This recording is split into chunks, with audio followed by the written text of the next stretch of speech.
our next reader, this is actually on a serious side. Our next reader's interesting fact is that one of their relatives survived a mass shooting. Who do you think it is? Michael, Brett, or Christine? Brett. Christine. Yes, Christine. Also, writing-related things. Horseless Press just published her chapbook, Burnout Paradise, and Writer's Block does have copies available for purchase.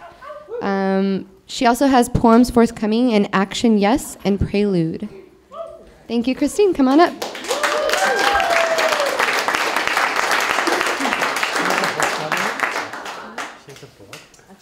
Hey. Hi, thanks. Thank you, Lorinda. Yeah, I'll be reading a couple from my chapbook, which you can buy up at the counter. That would be nice. All right. I guess.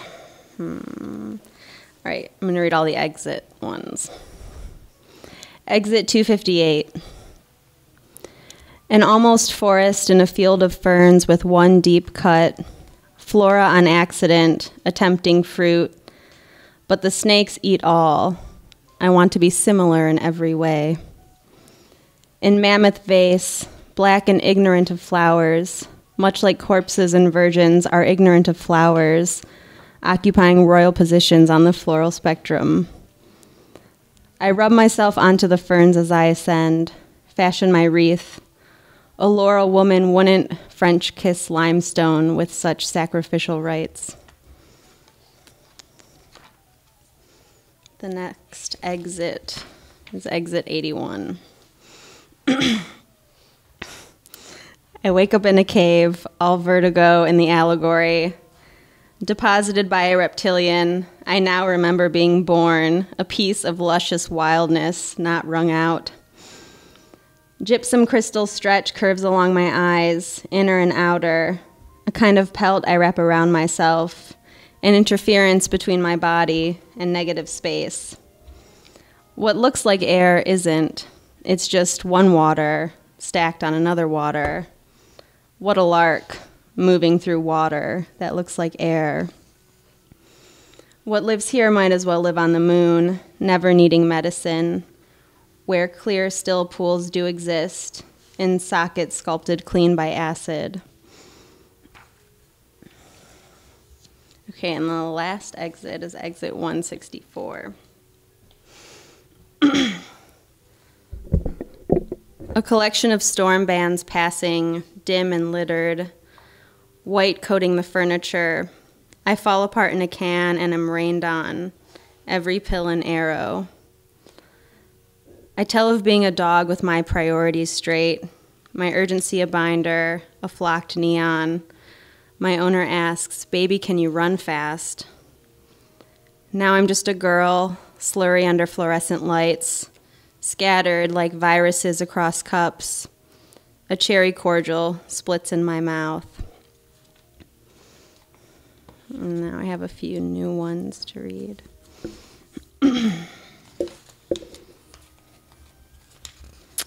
Okay. I'm not going to read that one. This one's called Ecotone. How will we ever meet?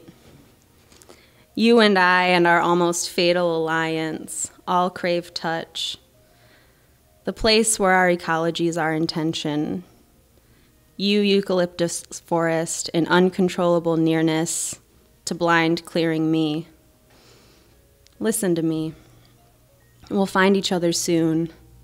Swoon, then dredge the nearby green lake and exchange nutrients in the controlled burn.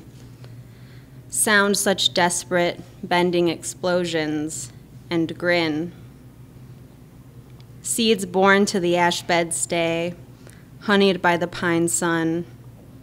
Want to go wherever we go, we know that, but can't. Not while mother is ash and worms writhe inside the clock. The seeds, in the meantime, imitate our deaths when they want us. Each day, they pretend wrap us in grave clothes, and pretend to bury us, all before the unrelieved creamy line of dawn rolls up and irons the night away. These children, adapting death, know that this is where their power comes from, and they stir it until it's time we won.